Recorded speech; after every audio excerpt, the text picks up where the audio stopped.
Oh, yeah, this is like. As far as the sounds go, I mean, I guess it's a little different.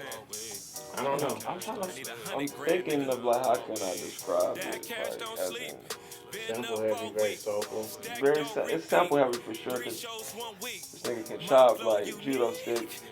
Um, but the sound is just like I don't know. It just to describe it, you have to been with me for the last at least 3 years. You know what I'm saying? Like you got to be like people that's around me, like Cinco, Mo, Devin, Cordell, niggas know because we've been on the experiences. You know what I'm saying? So the sound is something that I really can't explain. It's just something that's lit, which is I don't know. It's like Mad Lib and Freddie Gibbs. Yeah, yeah, that was It's a whole different thing. exactly. You're getting something different. It's like I You're getting the couldn't. same, but it's different. I couldn't make Stacc-A-Dolla without Worm, you know what I'm saying? Like it wouldn't be the same, you know what I'm saying? That sound wouldn't be there.